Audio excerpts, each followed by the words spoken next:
beginning Yeah, slide. we can go Perfect. ahead and do it now. Thank you. All right, good evening, everyone. Thank you for your patience as we were working through some technical things through Zoom.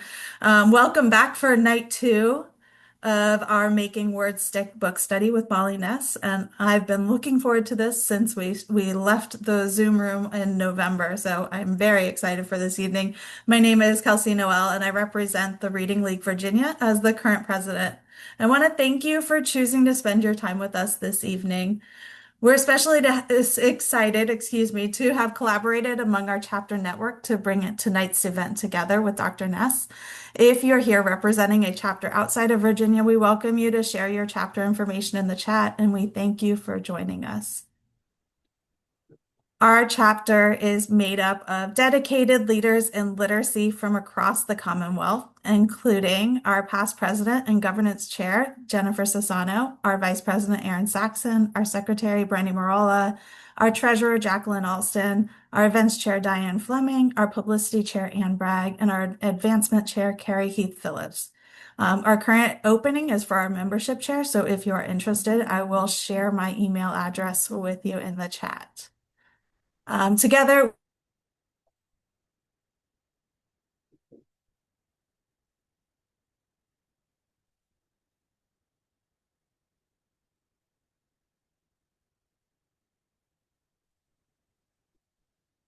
is prepared to implement evidence-aligned practices and meet the diverse learning profiles of all students with the goal of becoming skilled lifelong readers. Our mission is to advance the awareness, understanding, and use of evidence-aligned reading instruction. We're grateful to share that this three-part series is sponsored by Zainer Bloser, who we'll hear from later this evening. Please stay on for the full presentation, and afterward, we'll be able to share a certificate toward professional development points. In that spirit, we are thrilled to welcome Molly Ness, who is a former classroom teacher, a reading researcher, and a teacher educator. She spent 16 years as an associate professor at Fordham University in New York City. She's the author of 6 books. Molly Ness served on the board of directors for the International Literacy Association on the New York and on the New York State Dyslexia Task Force. She has extensive experience in reading clinics, consulting with school districts, leading professional development, and advising school systems on research-based reading instruction. She provided literacy leadership for nationally recognized literacy nonprofits, as well as major educational publishers. A frequent speaker and presenter, her happy place is translating the science of reading to schools and teachers. In 2004, she founded Dirigo, a literacy consulting firm supporting schools, districts, and states that align with and implement the science of reading. When she's not reading and writing about reading and writing, Dr. Ness is driving her ice hockey obsessed teenage daughter to the rink, learning how to fly fish, or hiking with her poorly behaved golden doodle. And you may also hear my poorly behaved one at my feet right now, so sorry about that. Thank you so much, Dr. Ness, for joining us. We are so excited to hear you speak a little bit more about making words stick. Well, thank you for having me. Let me get myself situated. And thrilled to be back, at least virtually, in Virginia, where I actually studied, did my doctorate in reading education at University of Virginia. So it's always kind of a homecoming anytime I get to do something in Virginia. And thank you to the other chapters that have joined. I'm seeing Pennsylvania, I'm seeing Georgia. I've been doing some work in the Maine reading chapter, which is a year old. So it's amazing to see when chapters come together to share knowledge, to grow practice, and all those things. So a couple of things for if you were here for the first part, there will be a little bit of review. If you were not here for the first part, you will still, of course, be able to pick up with what we discussed last time, because I'll give a real brief overview before moving into some new content as well as some videos. So please take a note of our contact information. If you want, I tend to do a lot of referencing research and articles, and I'm happy to disseminate them, as is Katie. If you have further questions or requests questions or anything, take note of our information, and let's get going with making words stick. It's kind of been wild to see how orthographic mapping, this thing that has existed in the body of research since the mid 90s, but nobody was really talking about because it lived in academic journals. Now I feel like it's one of these terms that is popping up everywhere. It's really awesome to see how it is becoming more commonplace, and helping develop teacher knowledge around those instructional practices that make words stick. And I would add also transfer, because it's not enough for kids to recognize words. They also have to be able to transcribe or write those words. So certainly we'll talk about making words stick in reading as well as in spelling. So let's start with a quick thing. We are going to add a word to your long-term memory. You're seeing LTM as long-term memory. So we're going to walk through an experience of adding a new word to your long-term memory. Chances are you've never seen this word before. It's a low, frequently occurring word. It's an easy to decode word, but it's not a commonplace word unless you're like a crossword puzzle guru. And unless you've heard me speak before, I love using this word because it is who knew that there is a specified word for this particular thing. So here's the word. Ready to instantly decode it? All right, the word is aglet. Chances are it's not in your sight word vocabulary because it's just such a word with occurring in such low frequency, but it is a word that can easily be decoded. Likely you are using some sort of analogy to decode it. Oh, I can get ag because I know bag and I already recognize let.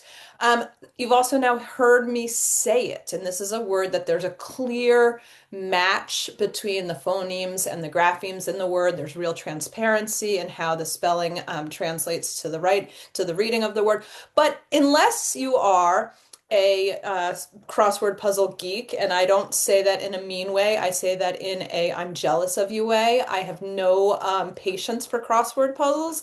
Maybe as I get older, I will go there. But you likely don't know the meaning of the word. So let me give you a sentence with the meaning. You will likely use your receptive language skills to figure out the word through the context. Here's the sentence. The sentence is, I struggled to tighten my boots because my aglets were frayed. Now, Hey, Dr. Ness, Molly. can I interrupt you real quick? So sorry. It looks like we see the presenter view of the slide, so we're not seeing the current slide you're referring to. I am sorry. Let me No, that's try quite all that right. again. Thank you for stopping me. Of That's course. very Thank you. weird. You seeing that? Yep, it shows just Okay. Aglet right there. Sorry, Yep. guys. No, you're Thank you good. for Thank you. interrupting me, and not sure why that happened. The word aglet, as I was saying, the you likely have now at this point you have two of the three, maybe two and a half of the three components of the word. You've got how the word looks. You've heard me say the word, so maybe you were also saying it under your breath or what have you. And I gave you a little bit of context around the word. I said something about how my boots were too loose because my aglets were frayed. So you likely have some sort of semantic understanding of the word. Something to do with shoelaces. Maybe I could show you a picture of the word. And yes, I love this word because easy to decode, but the language comprehension skills for this word are just likely not there. The little things at the end of your shoelaces, they're either in plastic or they're in metal. They actually have a specific word. Who knew that an aglet is that little thing at the end of your shoelaces? So I now have added that word aglet to your long-term memory because we've explored three different components of that word. We've looked at what the word's orthography is, its spelling, and how its spelling aligns to the phonology of the word. You've heard me say it. And then we've talked about the application, the definition, the usage of this word. So if you were ever to encounter this word again in print, it is likely now in your sight word vocabulary. It is a word that you don't need to spend any precious cognitive time decoding because that word is now in your long-term memory. You've orthographically mapped that word. So I do this just as an explanation. First of all, orthographic mapping is not just something for our beginning readers. Anytime we come across a word that we don't instantly know, we go through this behind the scenes cognitive process of orthographic mapping. And that our aim is for our students to have so many words in their long-term memory that they are sort of skirting around the need to decode words and really getting to the point where they can access words with fluency so that their comprehension is stronger. So I'm sort of dancing around the definition of orthographic mapping. Again, been out there in the research by Linnea Airy since the mid 90s, but yet was not one of those things that was commonly spoken about. Even the term itself, orthographic mapping, like that just doesn't sound all that user friendly. So I'm excited now that it's becoming more commonplace. People are starting to understand what it is and why it matters. So orthographic mapping is this process that we just went through in which all words become stored in our long-term memory. And it really is this trifecta of three things. It's how the word looks, it's what the word's phonology or sound structure is, and then it's the word's meaning, application, definition, it's the language comprehension components about it. Notice I'm not just saying it's the word's definition because you can know a word's definition, and not really know how to apply it. So it's more than just the glossary definition. It's how the word is used, how it is semantically related to other words, examples and non-examples of the word. And all of these things come together for a word to go into our long-term memory. So we, as adult readers, all have a long-term memory or sort of a lexicon of about 50,000 words that we instantly recognize. We, all of us showing up on this Zoom call tonight or on the recording, have about 50,000 words that we don't spend any precious cognitive energy decoding. Well, you just added one, so maybe it's 50,001 because now aglet is a part of your long-term memory. And why does this matter? It matters because now that so many words are in my lexicon or in my long-term memory, I can get to comprehension. I'm not spending any time or really any of that energy decoding. Certainly, you might have to decode a last name, or if you're driving to a town that you encounter a street sign that's multisyllabic, some of those words are not in your long-term memory, but the vast majority of the reading that we as adults do on a daily basis are these words that are already in, that are sight words for us. Now, I want to just spend a second defining sight words and talking about the difference between sight words and high frequency words, because I saw this today. Many of us on this call are also either, we drop in and we look in on the Science of Reading Facebook page. I always sort of go and see what are some of the conversations. And the conversation that I looked at today was, how do I teach sight words? What's the most effective way to teach sight words?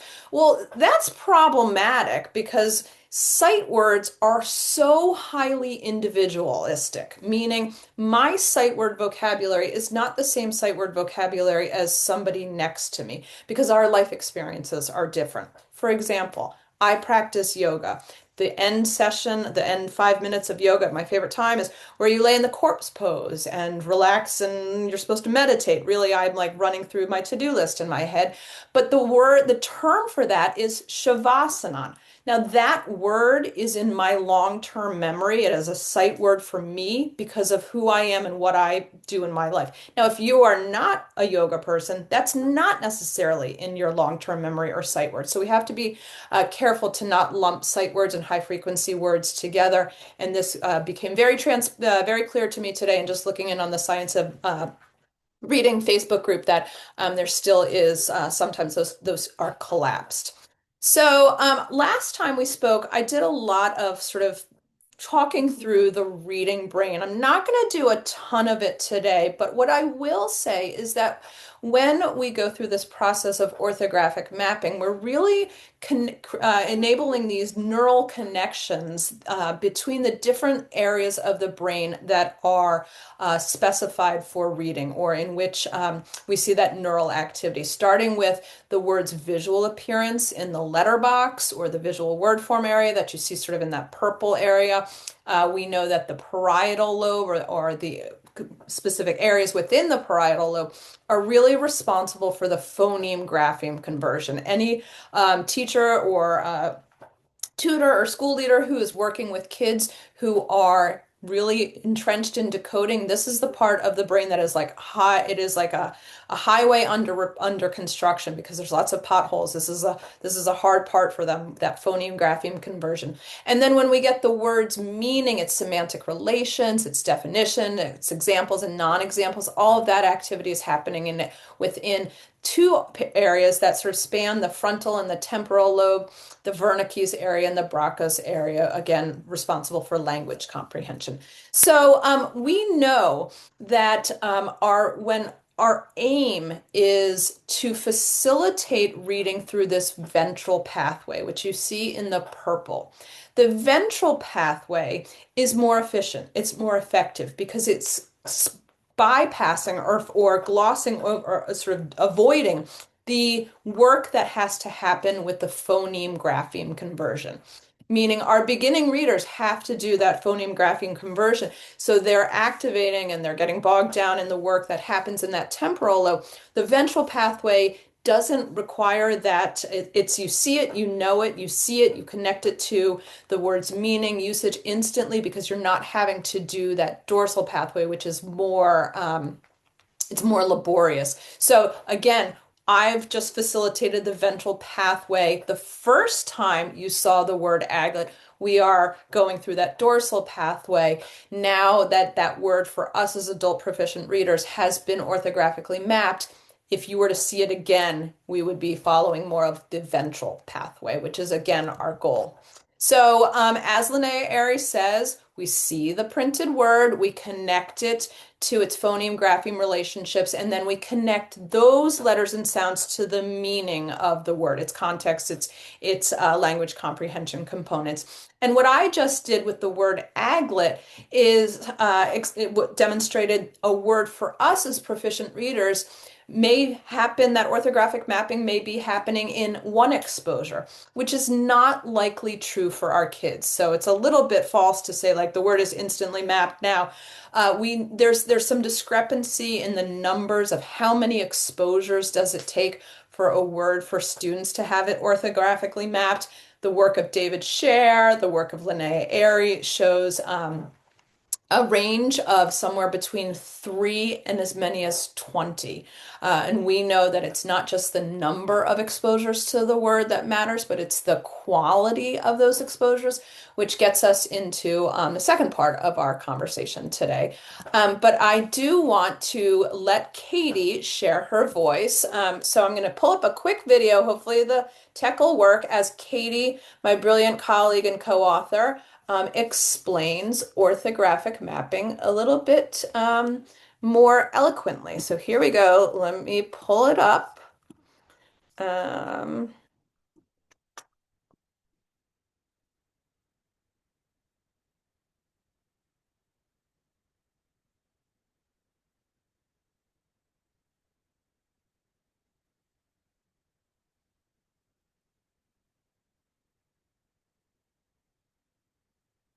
I'm Katie. I'm here to discuss the term orthographic mapping. There's just a few things that I want to emphasize. First is this is a term that was first coined by Dr. Linnea Airy after a series of studies demonstrated how students were storing words in memory. The second thing I want to emphasize is that this is a cognitive process. That means it's happening in the brain via connections that are being made. The connections that are being made start as inefficient connections, and then they are strengthened over time. Now, what connections are we talking about? Well, we're talking about the connections between seeing the spelling of a word creating the pronunciation or hearing the pronunciation of a word, and knowing the meaning and or use of the word. Okay, so when Dr. Ari explains it, she says spelling, pronunciation, and meaning. Those are the connections. And when you think about the parts of the brain, you're thinking, oh yeah, so at some point, though, it's going to be difficult to make those connections across pathways in the brain. But over time, this really becomes strengthened and becomes an efficient way to create what Dr. Ari calls an amalgam, or you could just think of it as a unit of the word. That unit or knowledge of the word, meaning that you know its spelling, its pronunciation, and its meaning or use, that unit becomes stored in long-term memory so that you can eventually retrieve it automatically.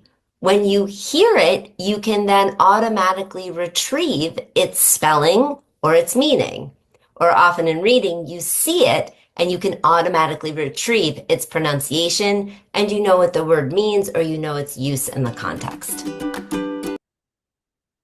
All right, let me pause that one. And if you have the book itself, all of these videos are available as well. There's like QR codes and stuff that you can find them. So let me get back and I'm going to show a couple more videos of some actual instructional stuff. So let me share again. Pardon my fumbling with my 27 tabs that are open. And here we go in talking about why does it matter. Let me get to the presenter view. Okay, so if you have the book, you'll see the beautiful foreword by Jan Hasbrook, who many of us know as sort of like the guru of fluency. And asking her to do the foreword was intentional because orthographic mapping really is like the on-ramp to fluent reading and comprehension. If you are recognizing words by sight, therefore your fluency is more intact. And as you are reading with fluency, you are getting to the component. It's stuck again. Let me stop and restart it. Thank you again. Here we go. Hopefully this works. Thank you. So as you have this lexicon of words that you instantly recognize by sight, your fluency improves. Therefore, you have more of that precious cognitive energy to make meaning from text. And I'm going to come back to this because this is a conversation that I'm just having in all of these spaces that so many of our struggling readers and so many of our secondary kids that are appearing outwardly as struggling with comprehension, really the underlying issue is not having a bank of enough words that are sight words.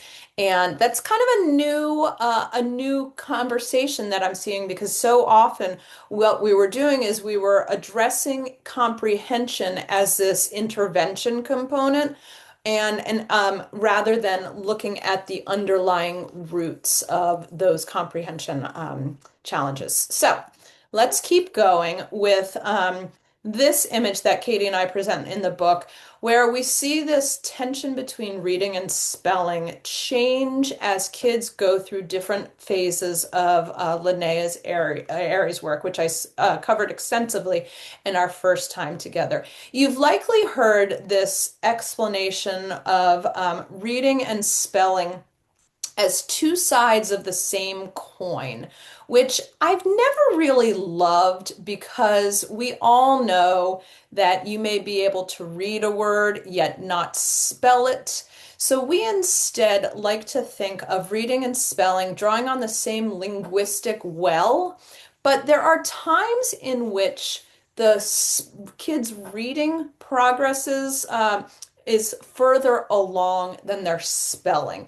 Really common as kids are in the partial or consolidated alphabetic phase where they can read more words than they can spell. And we have to be cautious here that the rubber band doesn't snap from tension as their reading is moving forward and their spelling is lagging behind. First of all, I think we see this because spelling has generally been overlooked in classroom instruction. Fortunately, I'm starting to see more conversations about spelling appear in the literacy landscape. There's a fantastic article. If you haven't read it, I'll send it to you. Reach out to me. A fantastic spelling meta-analysis by Brennan Chandler and colleagues. There was another fantastic article that came out in the Reading Teacher that asks for spelling to be more universal in screeners. So some great work about spelling. But the point is also needs to be made that spelling is more difficult than reading because we all know that there are multiple ways to spell a single phoneme. So if you are trying to spell the long A sound, you hear the long A sound, you're trying to mark it on your page and you're a third grader, well, I have to sort through the 6 different ways of spelling it. And I was laughing yesterday because I was on social media. And if you are not following Merriam-Webster, who you likely know as the dictionary, their social media lately is like spot on. It is so good. So they have the song, by the Fray, everyone knows I'm in over my head. And then you see when I try to spell conscientious, meaning we can all instantly decode this, but I'm in over my head when I try to spell it because my spelling of the word is lagging behind my reading. So a question that I often get is a word orthographically mapped if you can't spell it? That's why I like to think of making words stick and transfer. I don't want kids just to be able to recognize the word in print. I want them to be able to transfer it to print as well, or spell it or encode it. And that's why when we get to the next part of our conversation, some of these instructional activities, you'll see a lot of them involve spelling because of that rubber band to be kept in mind. So I love this quote that I shared last time where Chuck Perfetti and then Keith Stanovich also remind us that when you boil it down to what separates stronger readers from poor readers, in a nutshell, it's word recognition, is their ability to recognize words. And we go so many different directions with trying to remediate and improve kids' word recognition, but it all just boils down to this. They struggle to lift words off the page. And how just much of a reminder of it is that that is what the essentiality of intervention should be in word recognition, because then we start to see this cascade of positive changes. But again, it's just that idea of word recognition really is the distinguishing factor. And a 2024 paper came out proposing this notion of the decoding threshold. It's a fantastic paper. I want to say it was from the Rand Corporation, I'm pretty sure, but it's freely available. And it's basically presenting this notion that if you don't have enough words in your long-term memory, or enough words that are sight words for you, or enough words that have been orthographically mapped, then you're always going to be struggling with comprehension because as a result, what you're spending is that precious cognitive energy to get to decoding, and what we see as the outcome is a struggling in comprehension. And the goal, I started by saying 50,000 words for the proficient reader.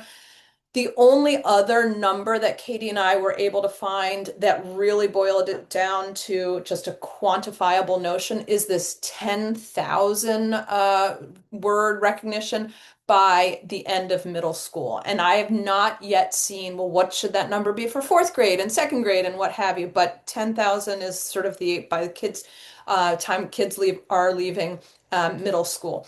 And as I said earlier, I'm spending all this time in middle schools where well-intentioned teachers are saying to me, they can't understand the science textbook, they can't understand, the ancient Mesopotamia text we're reading. Give me some comprehension support. And I'll always stop and be like, you don't want to hear what I'm going to say because it's not giving them a comprehension strategy.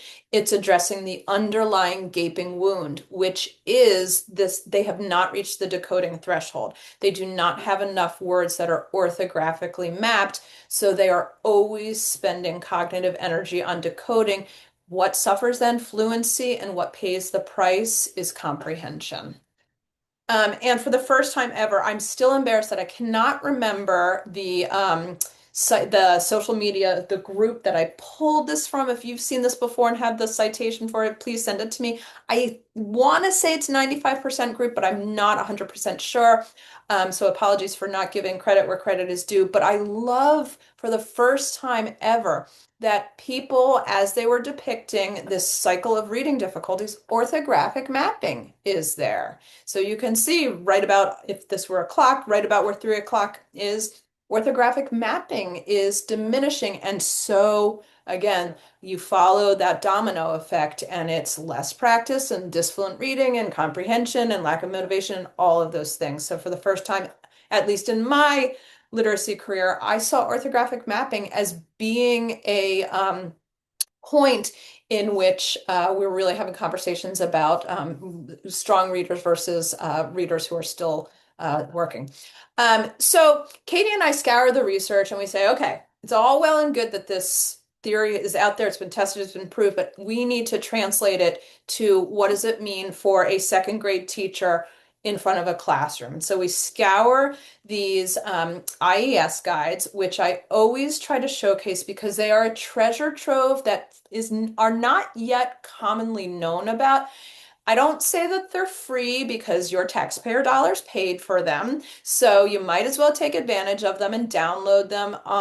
If you go to IES or if you go to the What Works Clearinghouse, they're there, or email me and I will send them to you. One is K through 3, and then one is 4 through 9. What I love about them is they summarize the research, but then they give you, here's what to do about it. Here's the instructional routine or practice or strategy or what have you. And each of these are about 200 pages. So they're really great resources that should be commonplace because of just what a treasure trove. And unfortunately, they're getting a little bit outdated. I hate saying that 2016 is outdated because that makes me a dinosaur. But we're looking at stuff that's 10 years old, and so hopefully these will be revised as the science continues to change. So we take those and we come up with this protocol, which is the 4-step protocol to make words stick. And I'm going to talk through the protocol and show you some classroom videos of it. Notice that all of the steps in the protocol start with the letter S. That's to help you remember it. I want to be really clear that we in no way are saying that every word that you teach, you do this 4-step protocol for every single word. There's just no instructional time. So instead, what we recommend is that when you are teaching a particular linguistic feature, you choose a example word of that linguistic feature, and then you walk through the protocol with that word. And then in the last step, which you're seeing here in purple, you then help kids understand if you have mastery of that linguistic feature, it opens up the door to all of these other words that follow that same linguistic feature. So if you're studying the ending TH digraph, like in bath, then you can search and stick. You can move that 4th step into moth and all of these other words, because it's about the linguistic pattern or feature, not just the individual word. And I want to be clear, I'm also seeing a little bit of confusion about orthographic mapping as this activity. And by that, I like to remind people that this is a cognitive process. So I love it when people are trying out their new knowledge, but I don't want us to get to the point where we're like, okay, kids, let's take out your orthographic mapping workbooks and work on them, because again, it's a process and not an activity. Now, what you'll see now is activities that Katie and I are providing that enable this orthographic mapping process, but they're not like orthographic mapping activities. So it's a process, not an activity. And one of the most pervasive activities that we do in classrooms I 100% did this, was flashcards. And if you're like me, you've had the experience of kids getting the word on the flashcard and then it not transferring to when the word is in actual text. And if you think about that triangle of things that you needed for the word aglet to be added to your long-term memory, what do flashcards not get to? They don't really get to the semantic portion, the language comprehension of the word. They often don't get to the phonology of the word. So it's also teaching the word by rote memorization, which we know, of course, does not lead to transfer. And there's some great research that shows the failure of like flashcarding, particularly this one, in which they spent all this time doing the drill and kill flashcard thing. And if you looked at the transfer, only 60% of students knew 8 high frequency words after 32 exposures. How much time did 32 exposures take? And look at how little we got in terms of bang for our instructional buck. So what is more effective in some of these activities are likely ones that you're already doing in your repertoire. These are not new things. We just sort of put them all together and have it in a one fell swoop. So the first step is see and say. Super simple, super straightforward, super quick. Kids see the word in whatever way you want to do it, on a PowerPoint, on the smart board, in the text itself, and they make a phonological representation of the word. That literally just means they hear you say the word and then they say the word themselves. I am always amazed in terms of any vocabulary, whether we are just working with basic decoding or whether we're in an 8th grade class and the word is filibuster, when kids are not saying the word. If you're not saying the word, you're not getting at the phonology of the word. And of course, it's not going to stick. So I have a teenager at home. One of her Christmas presents I gave her, she's 15, so we're starting the whole SAT, ACT thing. So I gave her a SAT page a day calendar. What teenager doesn't have that top of their holiday list? And she knows at right when she comes down in the morning after showering and getting ready, I would like to say she made her bed, but she did not. The first thing she has to do is her page a day calendar. And she knows the drills. She has to say it out loud. She has to say what the word is, and then she has to do some sort of meaning of the word. She hates me, but hopefully her SAT scores and her SAT and or her ACT scores will reflect some of those calendar words. But the point is, you have to make the phonology of the word. The next part is where we're segmenting and spelling it. This is where we're really building that explicit connection between the graphemes and the phonemes, or the letters and the sounds of the words, and really getting into some of those good old-fashioned spelling activities. What you see in blue, study and suss out. Suss is an old British term meaning figure it out. This is all about the word's meaning, application, usage, how a word can mean multiple things. If you were at Reading League this past October, I had the pleasure of seeing my New York-based colleague Carolyn Strom present. She talked about word families, and she shared the statistic that something like 80% of CVC words have multiple meanings. Crazy, right? We think these CVC words are so simple, but a word like lap has something like 4 different meanings of it. So we do some of that studying and sussing out in the 3rd step. So it's all about the language comprehension. And then the last step is where kids are moving from the word itself to other words that fit that same category, that same linguistic feature. So let's walk through the menu as we present it. So we present it as this menu of activities. Think of it kind of as like a prefix, meaning if you want the lunch bargain, you have to get the salad, you have to get the main entree, you have to get the dessert, you have to choose one from every category. And the way that we divide these activities is, you see it as grade levels, is actually based on Linnea's phases of reading, because it's the characteristics of the reader that determine what they need, not necessarily the arbitrary grade level. So that's why we align it with Linnea's phases. And as a side note, all of these are sort of like a mix and match. Just because something is in the 1st grade column doesn't mean you can't use it for 2nd grade. So of course there's a lot of flexibility.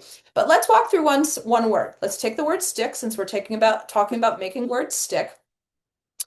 We are going to use this as an example, this word as an example of the ending CK digraphs. That's our linguistic feature that we're studying here. So the first step, super simple, see and say. You show the students the word. You say the word and then they say the word. It could be choral reading, it could be echo, it could be turn to your partner, it could be using a fluency phone, but they are seeing it and they are saying it. And I'm also really intentional, particularly with younger readers, about showing them the word in multiple typesets because there are some of those problematic letters as this image that I stole from Ignite Reading, but at least I acknowledged it and gave them credit, that how confusing is this? Your handwriting as a first grader, you're learning to, or kindergartner, write it this way, but you see it in print as a different way. So that explicitness, it's one of those things that we assume kids sort of logically deduce, but we have to be more intentional and explicit about. So see and say it, super straightforward. This is one of those like 30-second things. The next part is when we're doing the good old-fashioned segmenting and phoneme grapheme correspondence. You're already doing this in many ways.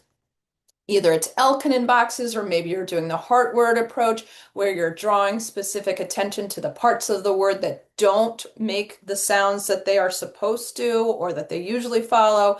But there's some component of spelling here. So one of the questions that we're often asked is, can you use this for spelling? Yes, it's already, all the spelling is already wrapped around. We're getting at multiple things with a word. We're getting at its usage, its spelling, its sound structure, all of those things. I saw this in a classroom. It was actually a middle school classroom where the kids had whiteboard tables. You're looking at a middle school social studies classroom. They're looking at a content word. The word is government. But look at what this teacher had done to help kids orthographically map the word government. They said it. They broke it down into syllables, into sounds, and then they wrote them.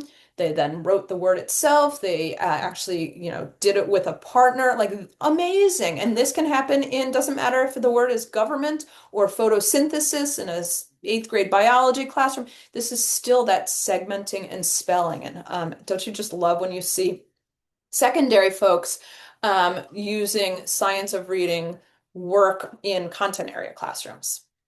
So the next component is where we get, this is my favorite step because it's all about the vocabulary, the application, the usage. And there's so many different activities that you can do here. Word expert cards, Frayer models, all of those sorts of things. But I love playing with the characteristics of the word, examples of the word, non-examples of the word, multiple iterations of the word. So remember, our word is stick.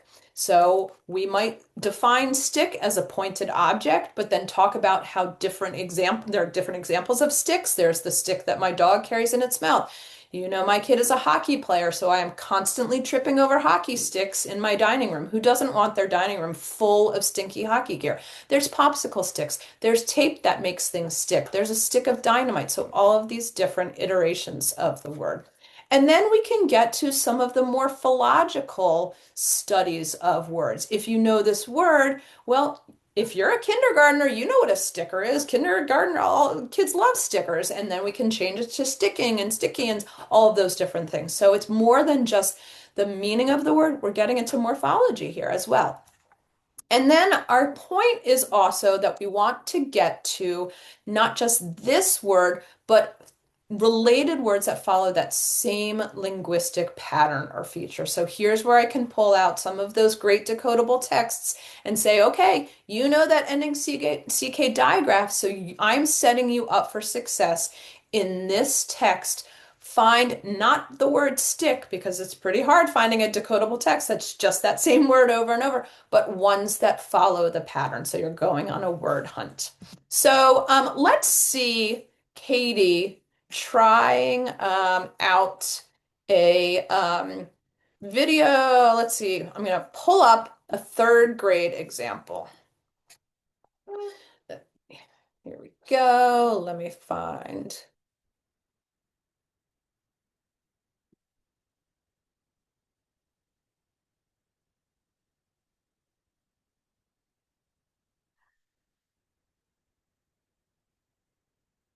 And I'm going to fast forward a little bit.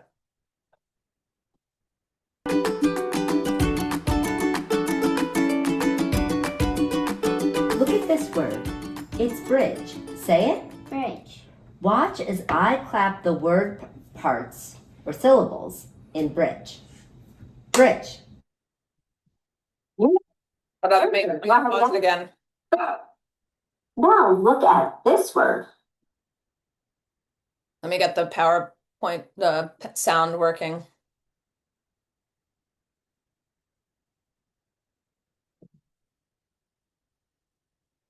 Say it.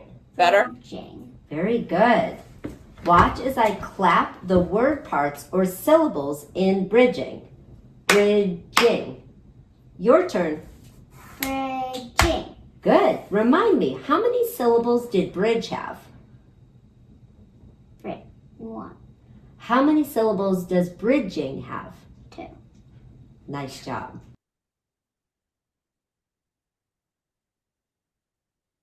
Look at this word. It's bridge. Say it. Bridge. Count the sounds you hear in bridge. Bridge. Now spell the word bridge. Be sure to represent each sound you hear. Go ahead.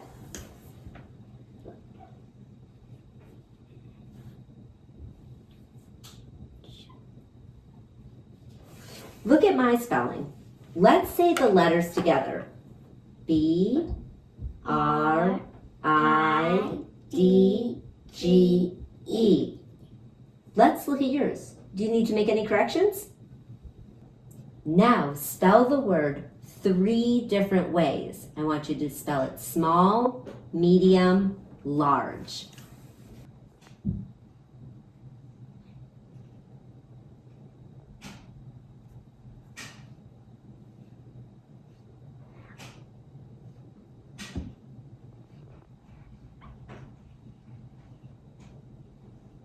Now check your spelling.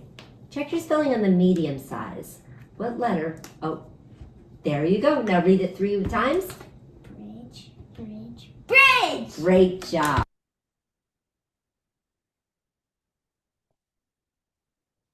Notice how my page has 4 boxes or quadrants. In this quadrant, I'm going to write the word bridge. Go ahead and write the word in your box.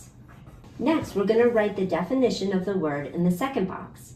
A bridge is a structure that people cross to go over something like water. Let's read the definition. A bridge is a structure that people go over something. People cross to go over something. Next, let's go to the picture of a word. I'm going to do a quick pencil sketch of the word. Watch as I draw the water underneath and the bridge that's going to go over it. Okay?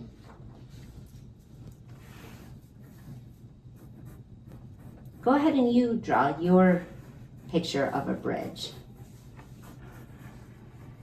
To finish up my word expert card, I want to use the word in a sentence that proves I really know what the word means.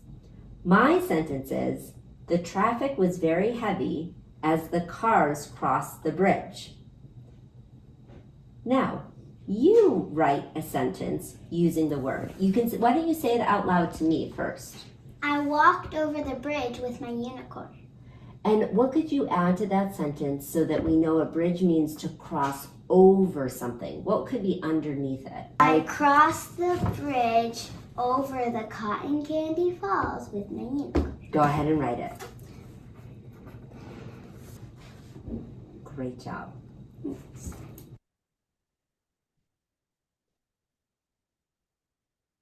We've been working on the word bridge. You will see that word and many other similarly spelled words on this chart. Your job is to slowly read the words aloud the first time, and then the second time, try and speed it up a little bit. But the most important thing is that you're accurate. Are you ready? So read it carefully this time. Point and underline each word as you read it. Bridge. Ledge. Ridge. Wedge. Budge. All right, I'm going to stop there. And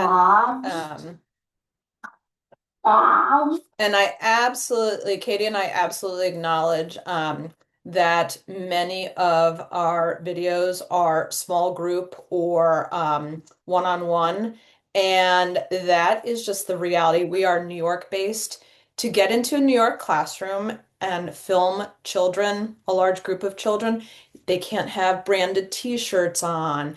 Half of them don't get the permissions. Like you practically have to give your firstborn child to get into a video experience. So if you've got videos that you want to share and take, we would be your best friend.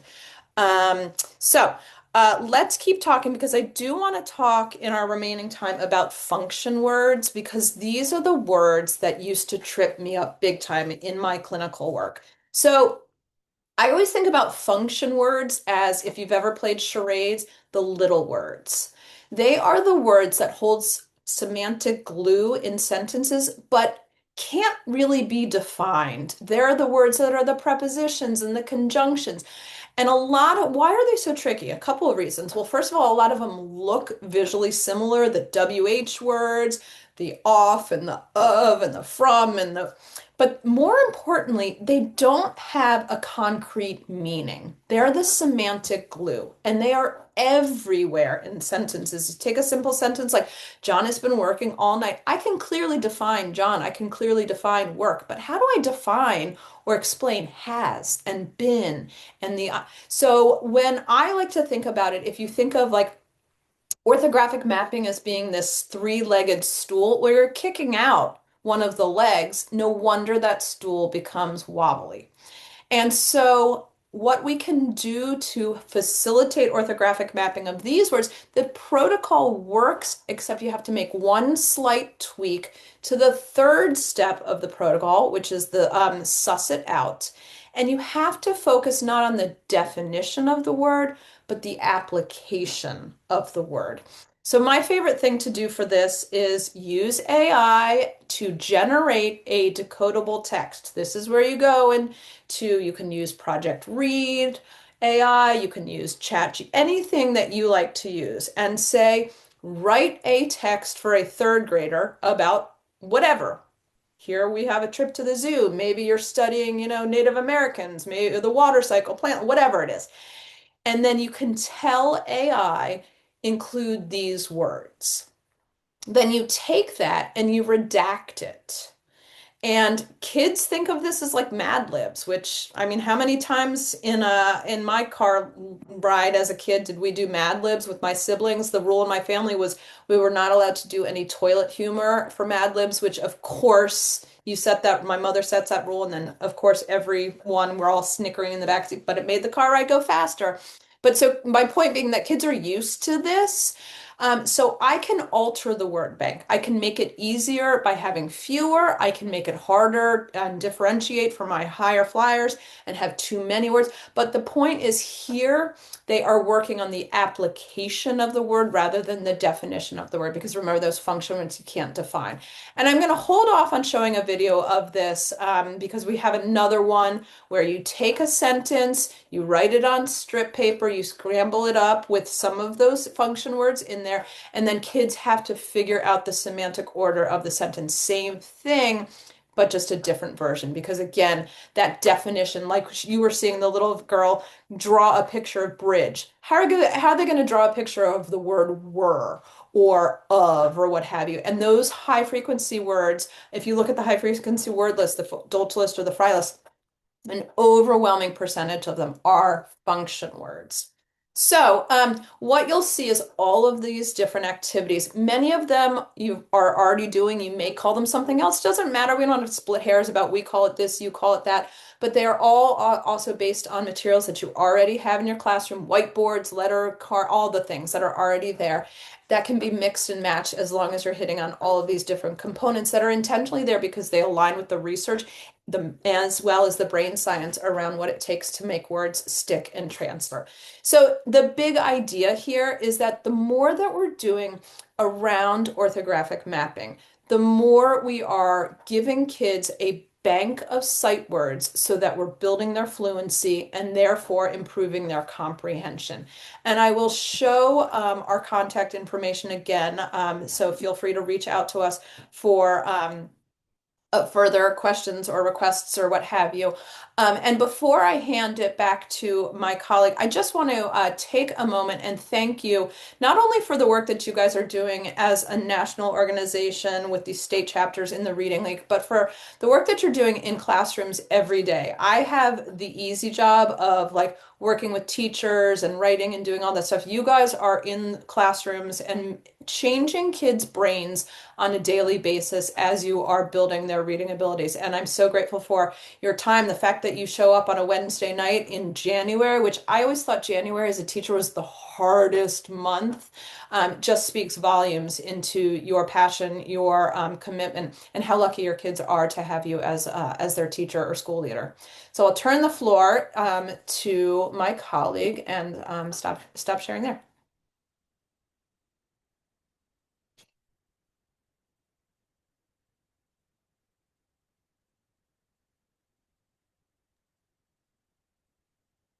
Well, thank you so much, Molly. I am going to, one second here.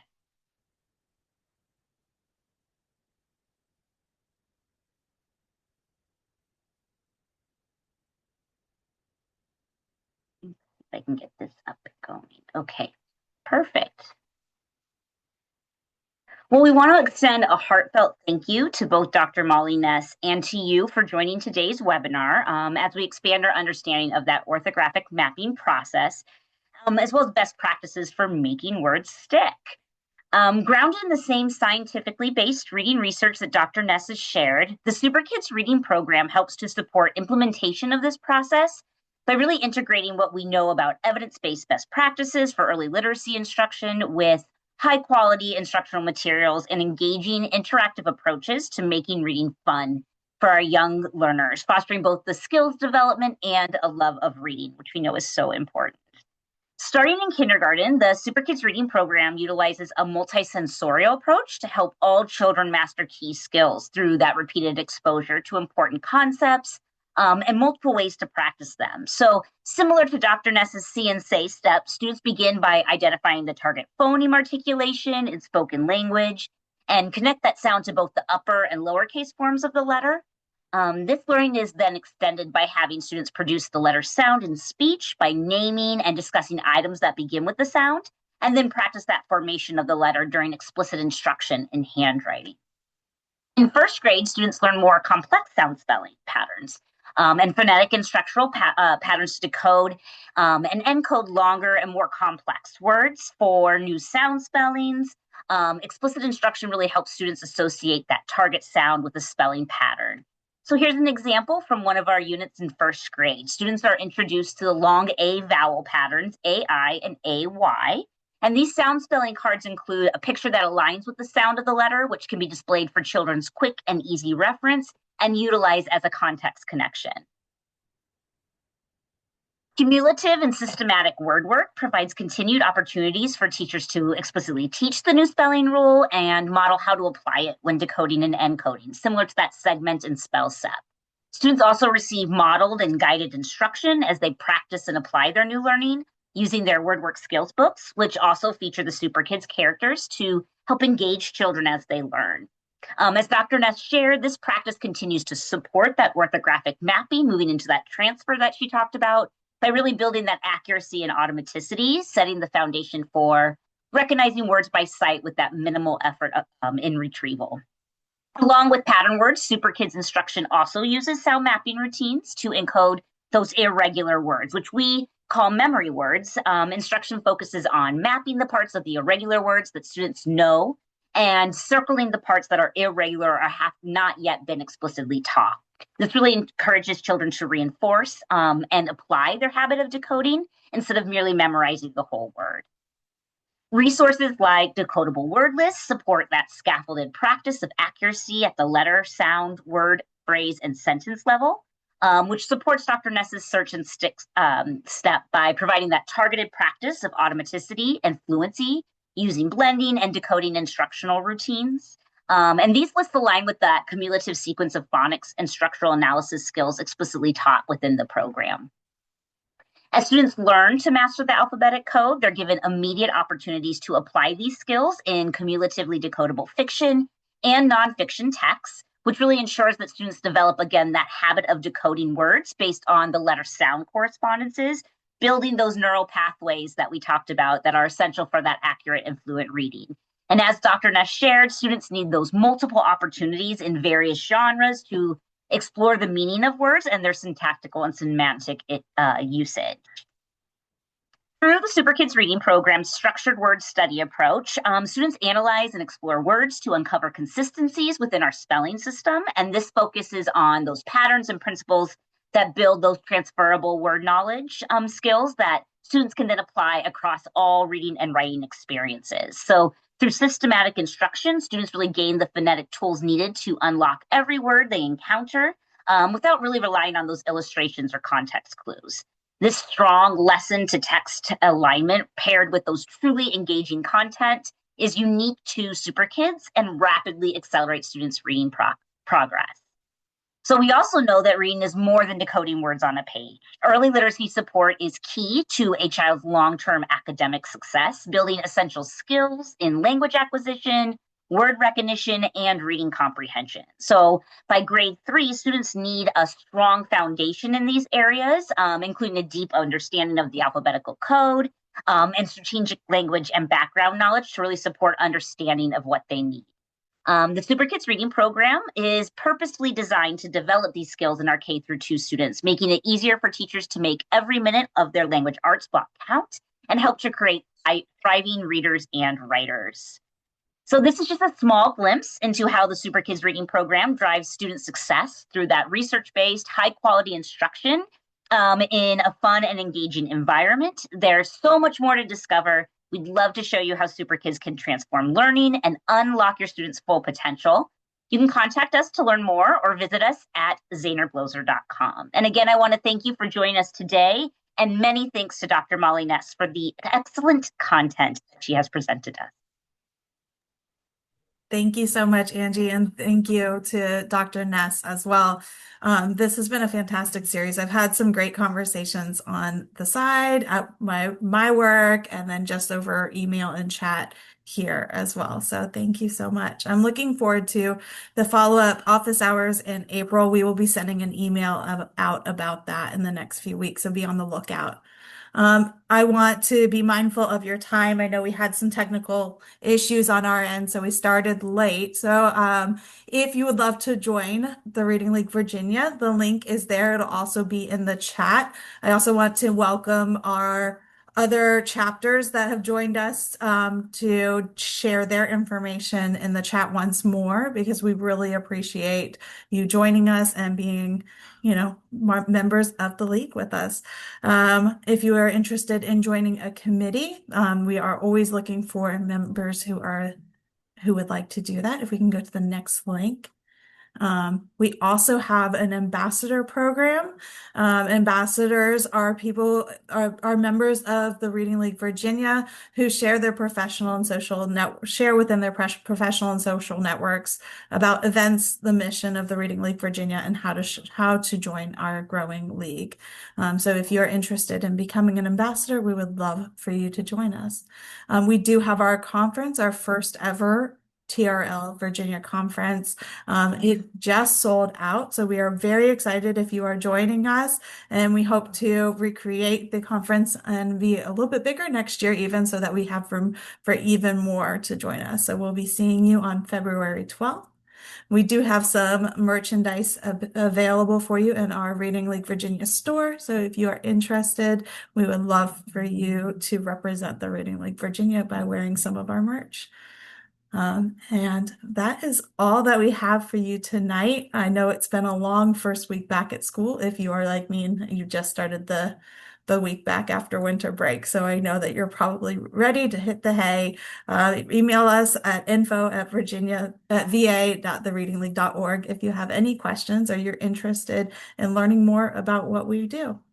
In the chat, there is a professional development link shared by Brandy Marola. She is our secretary, and the link will take you to a survey about tonight's event and will provide you with the professional development certificate. Thank you all for joining us tonight. I'm gonna go ahead and scroll back to the merch link. Oh, There was yes, an ask absolutely. for that. Yeah. Thank you, Erin.